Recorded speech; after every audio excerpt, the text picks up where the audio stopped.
Okay, we're here. Sorry for the lack of streams today, but I was actually doing a lot of YouTube work today. I have to get Golden Sun done in the next 4 days because I forgot everything is on my desktop and I can't really transfer it over to my laptop, so I gotta finish that before Monday. So I apologize, but I've been working the whole entire day on it. So at least I want to get a stream done of this, and tomorrow I'll do Battler, but that's the reason why I didn't stream today. I was just hard at work finishing up Golden Sun. It's not done yet. I'm working on the video now. So be patient, that'll be done. Again, I apologize I wasn't able to do this today, but I think we should be pretty much good to go.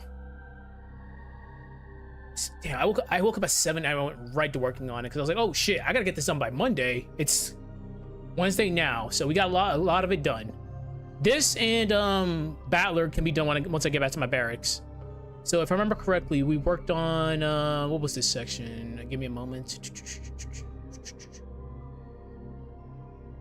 Also, don't forget, these streams are primarily for verification purposes, so you guys can see right from the beginning and right to the end. I start with my brainstorming / outline. We do that, then we get right into the script writing. So you guys see when I start my narratives and when I finish it up. Verification purpose. I know it's pretty boring, but hey, at least you guys know this guy's legit. He'll start it right from the beginning, right with you guys, and finish it right up. Okay, so what was this? Hold on. Running is supposed to conceal us, to protect us in motion, but horror inverts this. It turns flight into a response. The moment you move in fear, you reveal yourself, not just physically, but psychologically. Each breath louder, each step faster, not stealth, but noise. You're no longer in control of your body. You're reacting, spasming through space, and in doing so, you become a beacon. But it's more than that. It strips you. Fear has a way of stripping layers we built to survive. When we run in horror, what surfaces is not instinct, it's identity. The suppressed thoughts, the buried guilt, the things we lock away when we are still. Flight becomes an obsession, your body betraying what your mind tried to forget. The longer you run, the more fragmented your sense of self becomes. The physical act of fleeing becomes a symbolic unraveling. You shake, stumble, gasp, not because you're weak, but because the illusion of control has collapsed. The horror is not just what chases you, it's what emerges during the chase. Worse still is what running reveals, mentally. Your need for survival, your helplessness, your insecurities. The more we flee, the more we revert. Movement becomes regression, a return to something primitive, where thinking dissolves, only memory, fear, and trauma remain. And in that vulnerability, something else stirs. A terrible awareness. Because the monster isn't always lurking behind you. Sometimes it's what's rising within you, drawn out by motion, by escape, by the lie we tell ourselves that distance equals safety. Horror exposes the truth that we were never running from the monster. We were running from what running reveals. Okay, so that should be what running reveals in you. So I don't have my outline up, so I believe that's section 7, I think. No, that's section 6. So we just have 7, 8, 9, then the case study. So if I remember correctly, section 7 should be maze design. Okay, I can just fix things later if need be. So I believe section 7 is maze design. As usual, don't drink unless you're an adult. But let's get started. And again, I apologize, but I need to make sure Golden Sun's done before Monday, because I cannot transfer my files to my laptop. Because there's a lot of issues with my software that I use. Okay, besides that, so maze design. It was maze design and agency? Okay. It's not that hot today. I can probably do Battler. We'll see.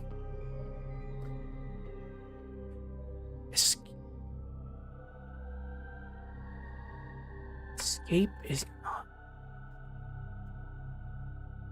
a promise horror likes to break. No. Escape is a promise horror loves to break.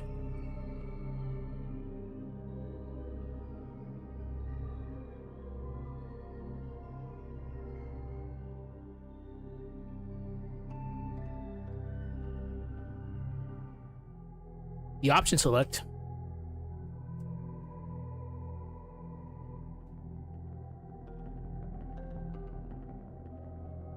When you run,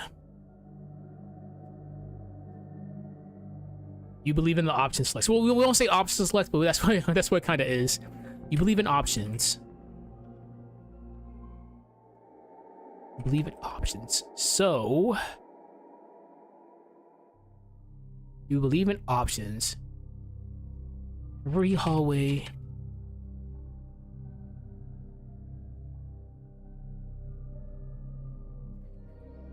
Every hallway is a choice. Every hallway is a choice. Every hallway is a choice. Every turn.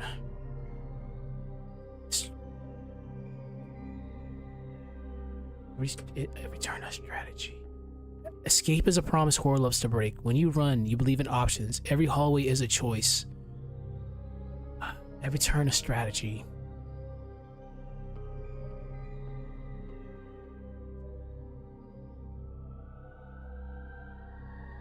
My flight back is on Tuesday at 6:45, so knowing my dumbass, I'm gonna get back to my duty station and go right to streaming again.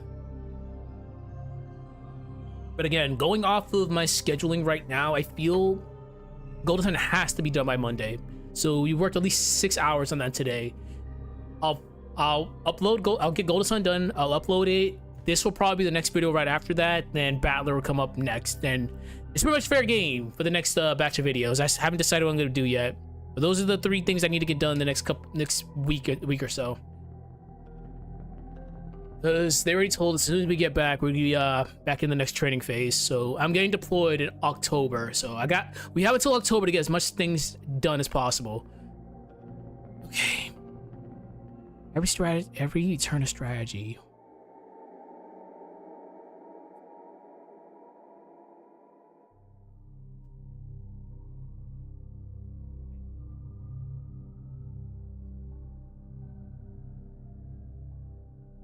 We cling to that belief.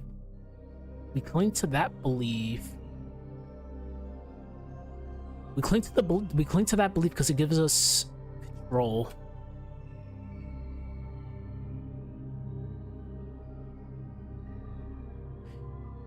Because it gives us control. If there's somewhere we can go, there's still hope.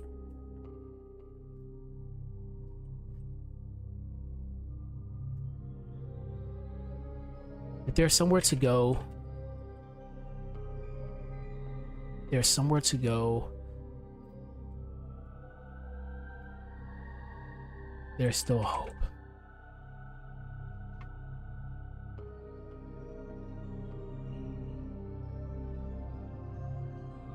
There's somewhere to go, there's still hope.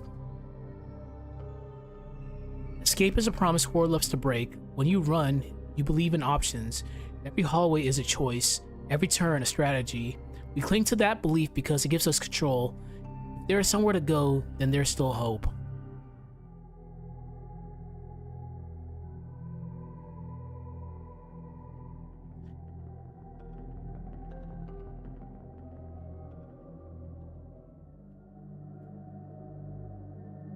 Oh wait, since I'm uploading this when I get back, that means I can actually do I'll be able to do a horror movie analysis alongside this since I'll be doing this as soon as I get back. That's good. All right, so we'll at least do a horror movie analysis on top of this.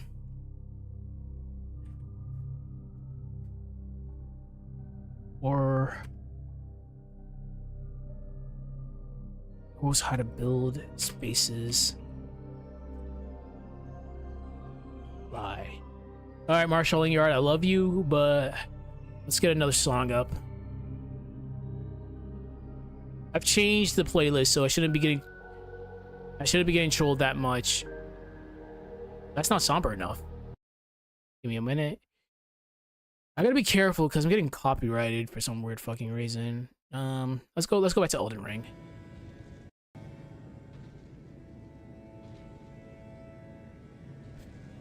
Okay, but horror knows how to build spaces that lie. Horror knows how to build spaces that lie.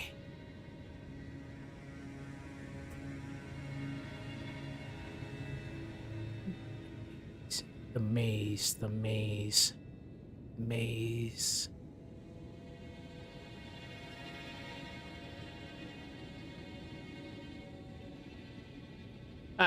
I got something here.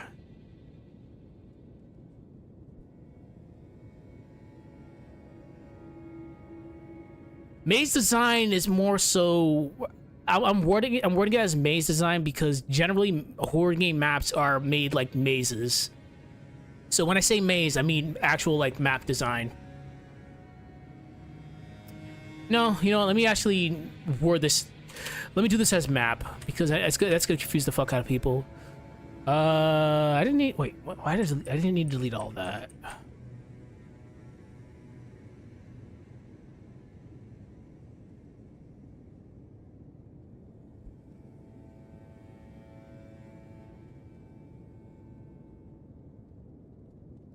All right, the map, the ultimate. Oh, it's the ultimate betrayal of agency, actually, of agency. So, the ultimate betrayal of agency. So, it exists to create the illusion. The illusion of choice.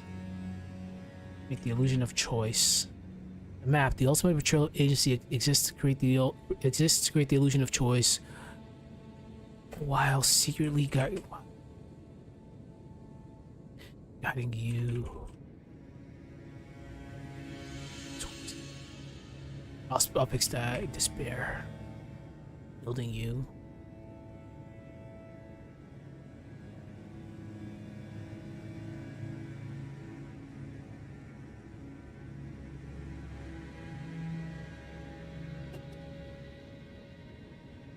So again, tomorrow I'll definitely do Battler. It's just I need to prioritize getting Golden Sun done. The audio is done. It's 19 minutes and 50 seconds just of straight up audio, not including shenanigans that I have to do. So we've gotten started with it. We're like 5 minutes deep inside of the actual video.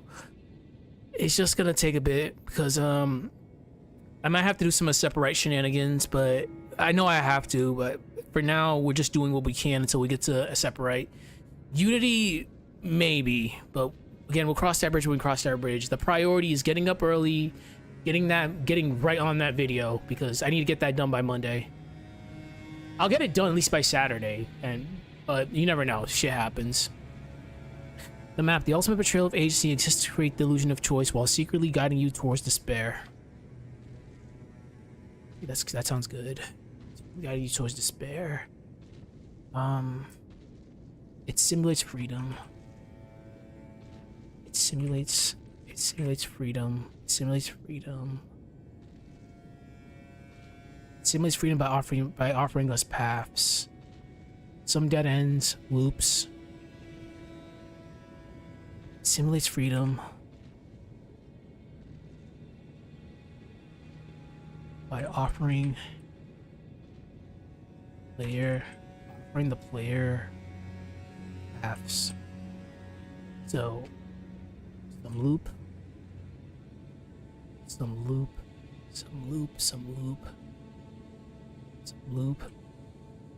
some end in dead ends. Not all the time, but some of them actually do end in dead ends. Some end in dead ends. Some force us to double back. Yeah, sometimes we do have to backtrack. Yeah, backtracking. Some force us to backtrack. Looking at you, Code Veronica. I love you, Code Veronica. I really feel like I should redo that Code Veronica lore files video. It was so... I put in so much work into that, and it's one of my worst videos. Way back when. Because I've learned the hard way. Do not offer opinions on YouTube. Do not. Just keep things just fair and impartial. It saves you a lot of headaches. I don't mind. I love Code Veronica, but I'm not gonna deny it has some issues here and there. All Resident Evil games have issues.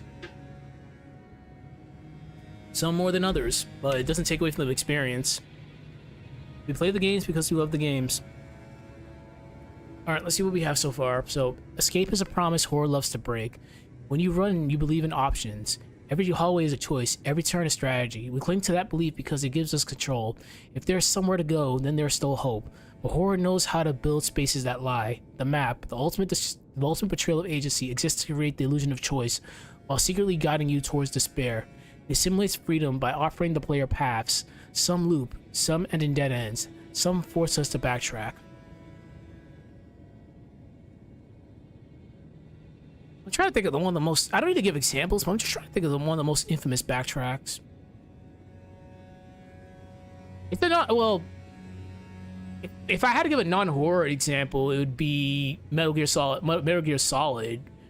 When you had to go back to the... Oh, yeah. Once you had to change the fucking... God, it's been so damn long. You had to change...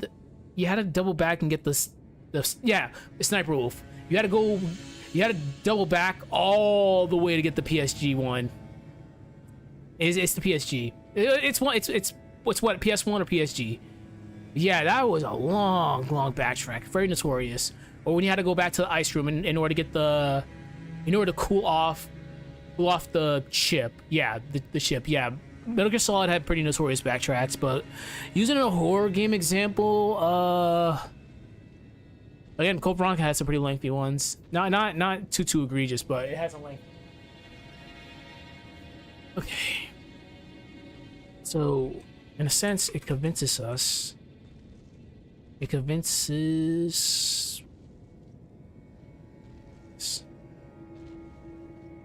That convinces us that we are the ones...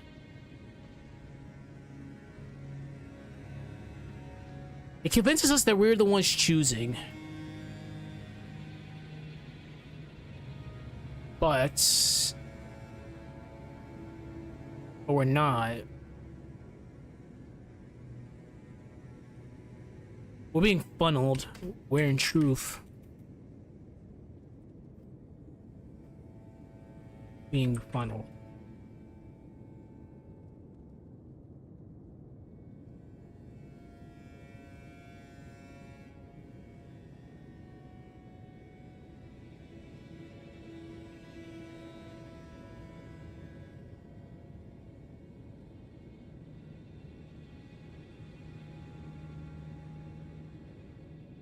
Okay.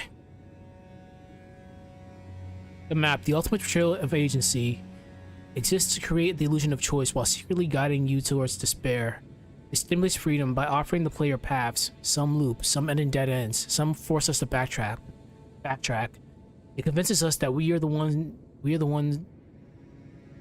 that chooses.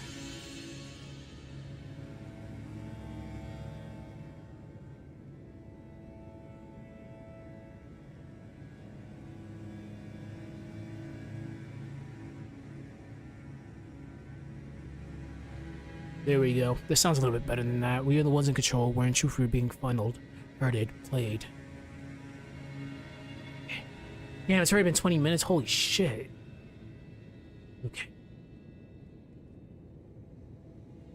What's a good example? I'm not adding examples. I'm just thinking aloud to myself. What's a good example of this?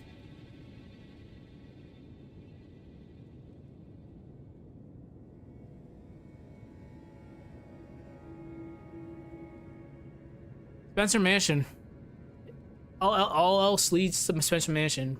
It's a perfect example. Any old school Resident Evil mansion, training facility, it's still a mansion. Training facility, Spencer Mansion, RPD. Yeah, like definitely that, especially RPD. Okay,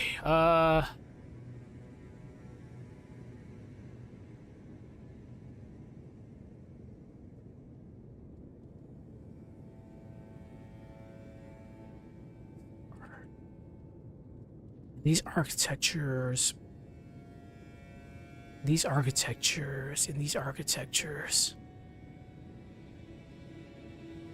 movement, sense about direction,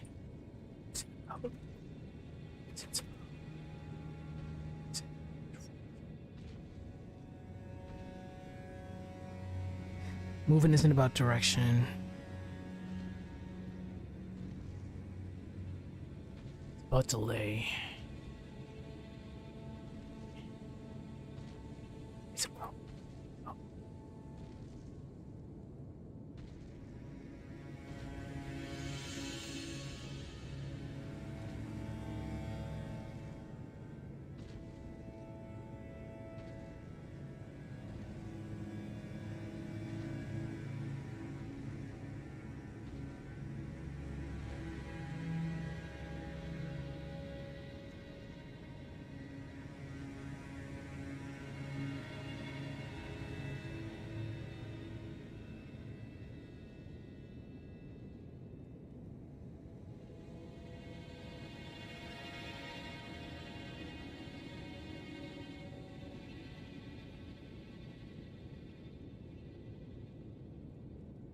These architectures, movement isn't about direction, it's about delay. The moment you start running, you've already been caught. You just don't know it yet.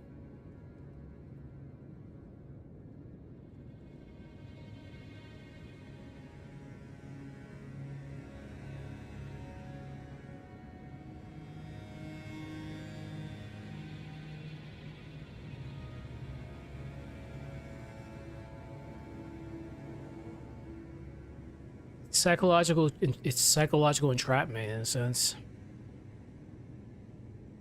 In general it's entrapment, but we can add a psychological flair to this. Just gotta think about how I would actually do that.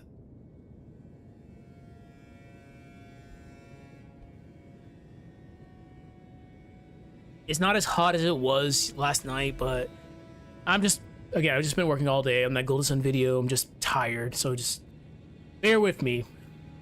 I'm not as tired as I wake up in the morning, but it's been a long day. I've been on my editing software the entire day. It's just a lot of work. It's more work than these for sure. Like it's still the same concept. I've written my outline, I've written my script, I've dubbed it. It's just a lot of extra stuff that I have to do on the side that just takes a long time because I gotta do sprite. I gotta do sprite manipulation. I gotta do text box manipulation, font manipulation, portrait manipulation, which is a pain in the ass, mind you. There's just a lot of stuff, and it feels like I didn't get nothing done. I got a lot done because I finished the audio dubbing, which is the longest part, in my opinion. But once it comes to the actual video aspect of it, it's so hard. It's not that hard. It's just lengthy. So I'm just tired. And again, that was more so on my end because I fucked up because I should have prioritized that more. But again, requests take top priority. So I had to get Battler started at least because Battler will be done like in the next week or so. When I get back, Battler will be done. This one will be done first, and we can go from there. Because this one, we're near the case studies. Because as soon as we get to the case studies, we're towards the end of the video. Okay, back to this. The moment you start running, you've already been caught. You just don't know it yet. Again, it's entrapment, but we're going to tie in a psychological twist to this entrapment. So, this is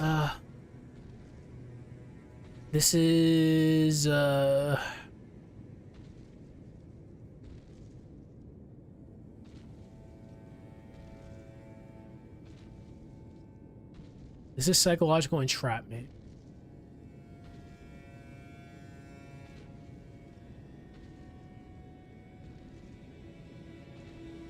So every door we open, this is an opportunity. This is an opportunity. Every door we open is an opportunity. It's a calculation. It's a calculation. Yeah, it's a calculation because, in a sense, we'll just call it RNG at the end of the day. That's what I'm alluding to in a sense. I can actually spell right now. It's calculation. So, giving the example of that would be behind this one.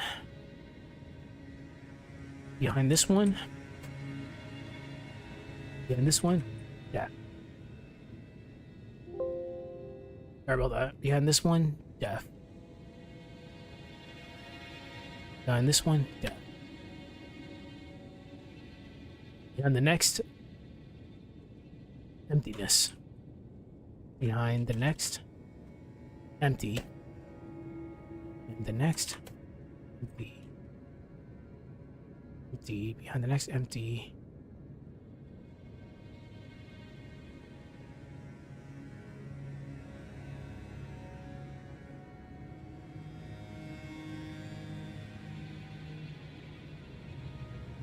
So, over time, the player's faith in the space disintegrates. Players, space, the space disintegrates. Yeah, that's a good word. Disintegrates. We can no longer trust the architecture or map. We can no longer architecture. Wow, I totally butchered that. We can no longer trust the architecture.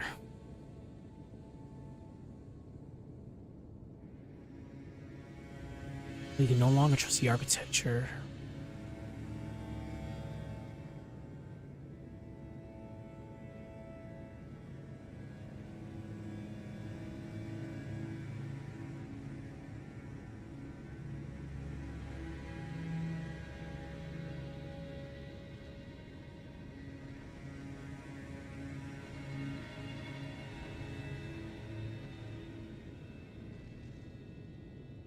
You have to be singular here, so that's fine. As usual, I think aloud, so don't mind me just yapping to nothingness. Time the player's faith in space disintegrates. You can no longer trust the architecture. You can no longer trust yourself. You can no longer trust yourself. You can no longer trust yourself. In a sense, we begin to realize that the space is the predator too. Sort of.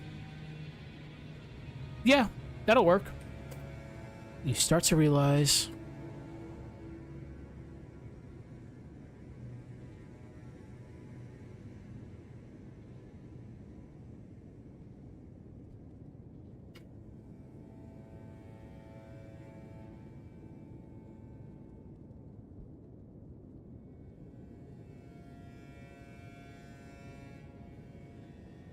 as usual, don't drink unless you're an adult.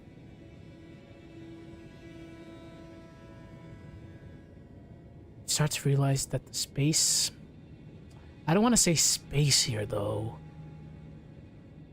I think we just say environment.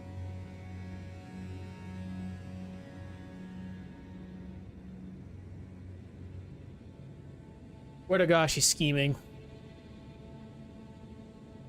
It's always when I'm not looking, she just decides to attack a random plushie or Fumo back there. You start to realize that the environment, the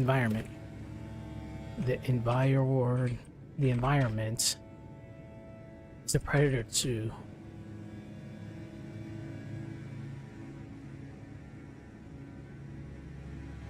Let's read what we have. I think for the most part, we've gotten the gist of map design. We don't need to go into that much detail about it, I don't believe, but let's just see what we got. Escape is a promise horror loves to break. When you run, you believe in options. Every hallway is a choice, every turn a strategy. We cling to that belief because it gives us control. If there's somewhere to go, then there's still hope. But horror knows how to build spaces that lie. The map, the ultimate betrayal of agency, exists to create the illusion of choice while secretly guiding you towards despair. It stimulates freedom by offering the player paths. Some loop, some dead ends, some force us to backtrack. It convinces us that we are the ones in control. where in truth, we are the ones being hunted. Funneled, sorry. Did I wrote in hunted there? No, funneled is fine. We'll think about that one. I think funneled is good enough. Let me reread that again. A horror knows how to build spaces that lie. The map, the ultimate trail of agency, exists to create the illusion of choice. While secretly guiding you towards despair, it stimulates freedom by offering the player paths. Some loop, some end in dead ends, some force us to backtrack. It convinces us that we are in control, where in truth we are being funneled, herded, played. Yeah, funneled is good here. In these architectures, movement isn't about direction, it's about delay. The moment you start running, you've already been caught. You just don't know it yet. This is I forgot the is. Always proofread your stuff. I feel like I repeat that a lot. This is psychological entrapment, or just it's entrapment at the end of the day. I'm just trying to add a psychological bit to this. This is psychological entrapment. Every door we open isn't an opportunity, it's a calculation. Behind this one, death. Behind the next, empty. Over time, the player's faith in the space disintegrates. You can no longer trust the architecture. You can no longer trust yourself. You start to realize that the environment is a predator too.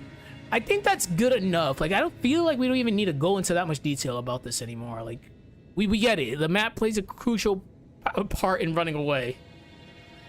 All right, so let's well, I do not have my outline up here, so shit. Wait, no, I have it on my wait. Yeah, I do have it. Okay, give me a second.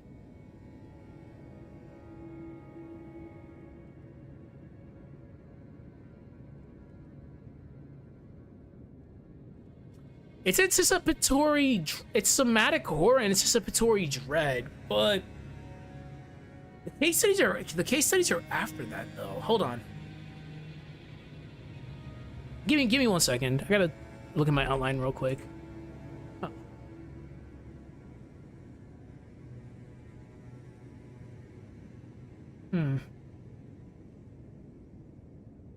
Yeah, we do need to touch base into that though.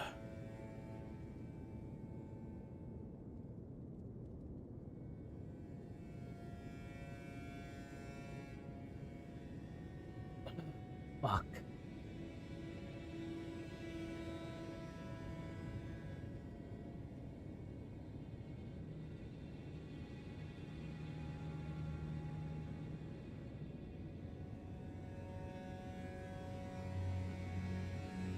This is why we do outlines, because it gives us it serves as just a rough draft of ideas. Because right now, just looking at all this, I think I've covered pretty much everything that we needed to cover so far.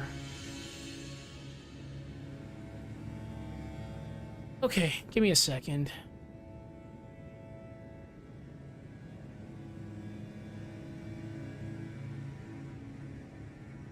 Okay, that's section 0. That's talking about what running is. That's the predator aspect of it.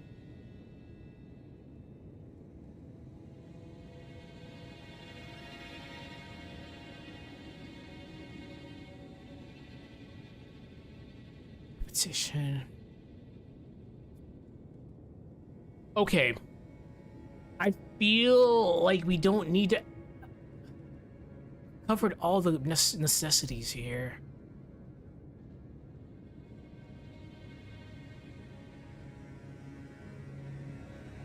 Yeah, I think I think we've done enough. Yeah, this is why we write outlines first, because it serves as the basis to it serves as the basis. We can brainstorm ideas, see what works, see if it fits into the narrative, to the main script. And I feel like right now we've covered everything that we needed to cover. We just haven't added the mythological tie-in. Okay, yeah, I think all right. I think we're good. I think we're good. I'll just have to reread this after the stream, and we'll see. Because we're gonna be doing Orpheus. Then after Orpheus is the case studies. Hmm. Yeah, I think we're actually good here. All right, let's just write a transition. We'll write a transitioning sentence, and we'll finish up this section. Then we'll probably end up just getting ready to start Orpheus up. I know the Orpheus myth.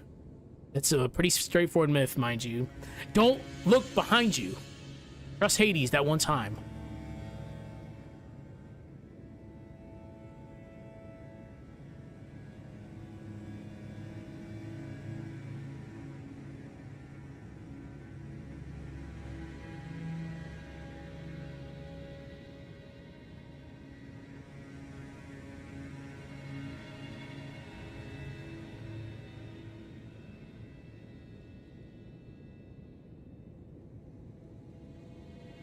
Okay.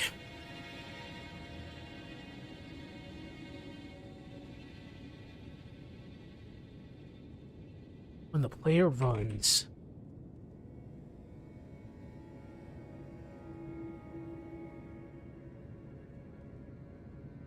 When the player runs. Escape.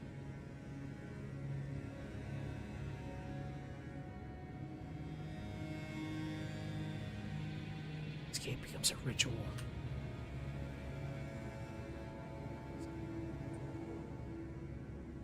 When the player runs, escape becomes a ritual.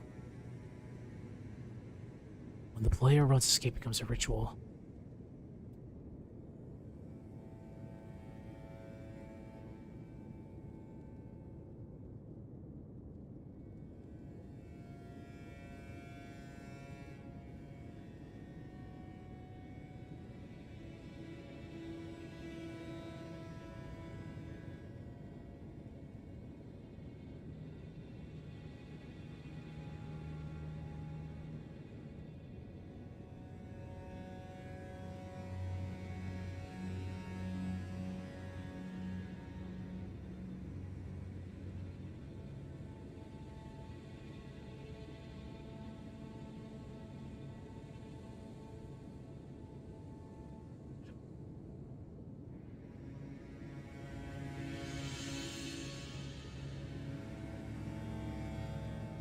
Wow. We'll totally ignore that.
Okay. Okay, I think. So we'll read this aloud and we'll see how this sounds.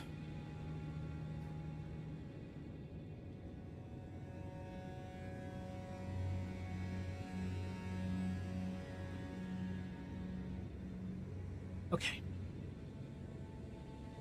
Escape is a promise horror loves to break. When you run, you believe in options. Every hallway is a choice, every turn a strategy. We cling to that belief because it gives us control. If there's somewhere to go, then there's still hope. But horror knows how to build spaces that lie. The map, the ultimate betrayal of agency, exists to create the illusion of choice, while secretly guiding you towards despair. It stimulates freedom by offering the player paths, some Some end in dead ends. Some force us to backtrack. It convinces us that we are the ones in control, wherein we are being funneled. Where in truth we are being funneled. Herded, played. In these architectures, movement isn't about direction, it's about delay.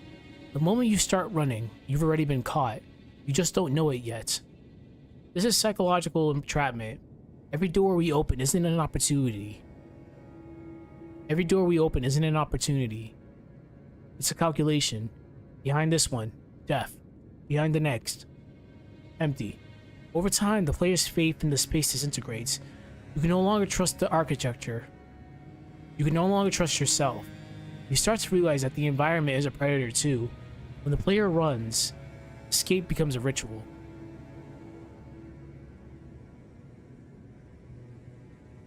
When the player runs, escape becomes a ritual.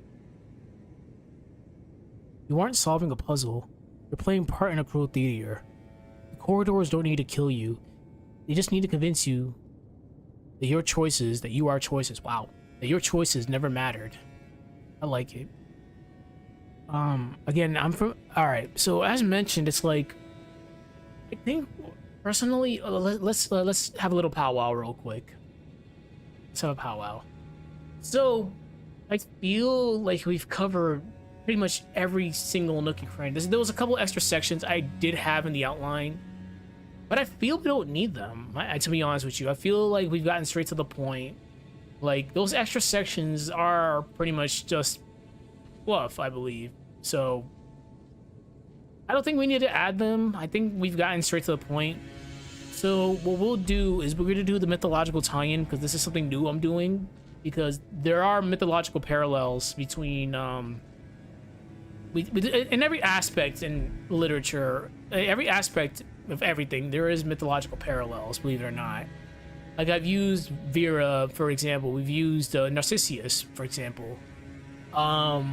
In the Battler one, we used Diana's descent into the underworld. We've used Sisyphus and the Phoenix. We've used God, I can't remember the other one.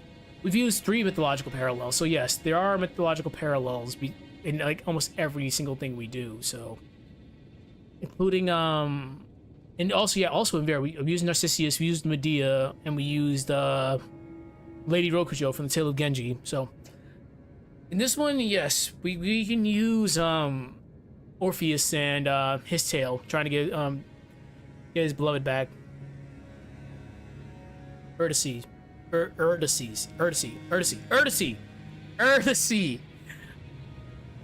can never pronounce that one. It's such a weird spelling of Urtice. Okay, I need to probably refresh my memory about it, because long story short, Orpheus, famous musician, he lost his beloved Eurydice. I know I'm pronouncing that terribly right now. Eurydice. He made a very harrowing trek to the underworld. He captivated Hades so much with his music that Hades, out of character, said he can have his beloved back. He would have to lead them both out of the underworld, but he cannot turn back at all. So he'd have to get them both out of the underworld. But whenever we run away, like, I don't know about other people, but using myself as an example, when I'm running away from the stalker of the day, we'll use Mr. X. We'll use RE to make Mr. X. I'm looking behind me, seeing where the hell this guy is, because I can hear the footsteps. I just don't have them in my peripheral or my vision at all. So I turn around. So in Orpheus' case, it's like that was part of the deal. You cannot turn around. He didn't hear Eurydice at all. That made him question whether or not Hades had tricked him, because, you know, Hades, he's known for being a deceiver. He's the Lord of the Underworld. Why would he tell the truth? So throughout the journey, he was getting more and more paranoid. What if Eurydice is not behind me at all? Then his curiosity finally caved in. He looked behind him, and there she was. Then there she wasn't, because as soon as he looked behind her, she was gone. So, and there goes my headset, because I turned around. Anyways, carrying on. he didn't trust in Hades enough to actually believe him that he would actually bring back his beloved. But hey, he was, who knows? Maybe there was a monkey's paw aspect of it, but we'll never know because that's the myth. He just didn't trust in Hades enough, and he looked behind him because he could not hear his beloved at all, so he didn't think she was behind him. So lo and behold, that's what happened. That's the tale of Orpheus. He just didn't believe, and he ended up getting out of the underworld, but not with his beloved. So it is what it is. We can tie it into that. It's just I have to. What we can do is, I don't want to half-ass this. I need to make sure this is accurate. So we'll do an introductory sentence, and I'll go refresh my memory about this because it's been a bit. I do know a bit about mythology, more so Japanese mythology, Greek mythology. It's just unless you really like need to know about it, and unless you really need to know about it, and I constantly like read into it, like you can forget really easily. In my case, I'm old. I forget fast, but yeah, I don't want to half-ass this. So we'll do an introductory sentence, then tomorrow I'll do a more in-depth refresher on this. That should be good to go. So let's start the introduction, then we'll start wrapping things up. So in his case, he looked back, which was what he wasn't supposed to do. So to look back is human.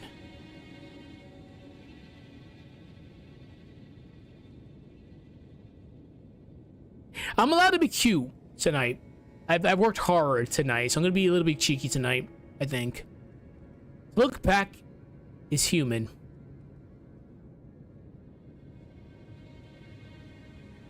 To fail because of looking back is fate.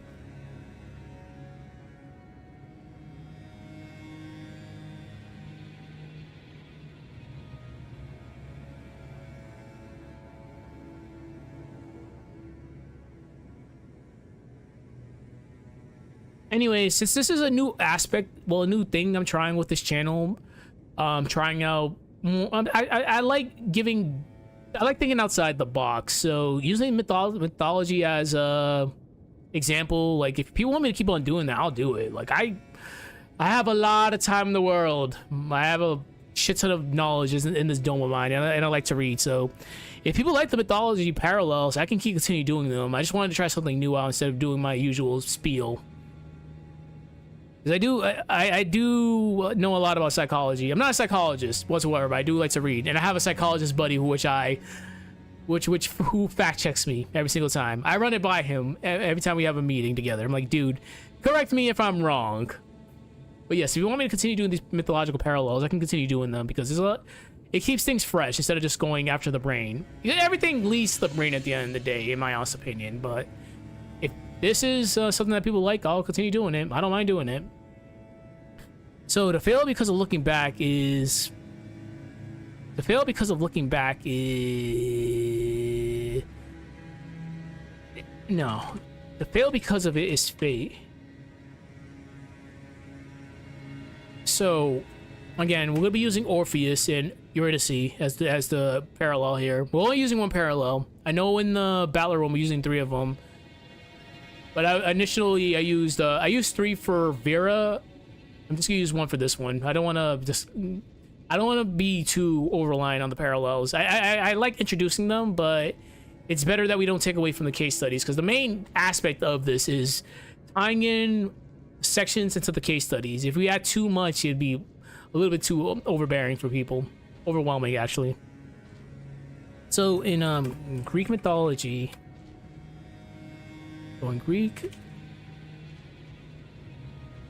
that doesn't even need to be capitalized. What the fuck am I doing? Greek mythology. Greek mythology. It's a tragedy. It is a tragedy. So the tragedy...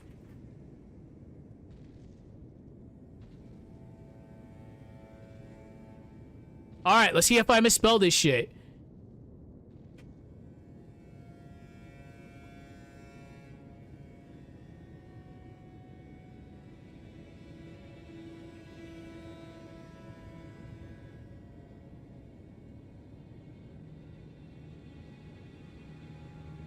God damn it. Eurydices. Time to fact check myself on my phone. I know I probably butchered this. I did butcher it. It's such an awkward spelling. Ah, god damn it. I was close. God. It's such a... It's Yuri Dice. I was trying to spell it like Sisyphus. I fucked up. So in Greek mythology, the tragedy of Orpheus and his beloved Eurydice is,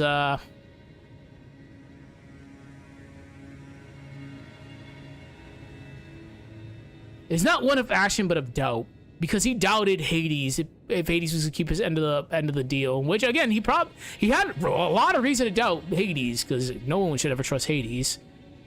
But Hades actually at that point was willing to bring back Eurydice, and y'all heard my explanation. What happened is not of action, but of doubt. Okay. So I think that's a good introductory sentence. So like I said, let's read it first. To look back is human. To fail because of it is fate. In Greek mythology, the tragedy of Orpheus and his beloved Eurydice is not of action, but of doubt. Okay, I think that's a good way to lead it into it. So as mentioned, I don't want to half-ass the explanation. I do know a good chunk of the myth, but I feel more comfortable just refreshing my memory of it, because again, I do know Greek mythology, but I don't go over it enough. I have about 50 to 60% of knowledge nowadays, but I know a good chunk of Greek mythology myths, so I feel a little bit more comfortable giving actual facts than just trying to half-ass it just based off of memory, because it's been a bit. It's definitely been a bit. So again, I apologize I didn't do multiple streams today. I was more so focused on Golden Sun because I need to get that done by Monday, because I'm leaving here this state at 6:45 in the morning. That's my flight, and I should be back at my duty station by 1:30 their time. So Monday's my last day of officially streaming here. Then Tuesday, I'm back at the barracks. So good shit. Anyways, I gotta focus on Golden Sun. I'm probably doing Balor tomorrow, and then the following day I'll do this. So that should give me an ample time to actually refresh my memory with Orpheus and Eurydice's myth. Anyways, good shit. Thank you for being here, and I'll see people later. Have a good rest of your evening. Bye-bye.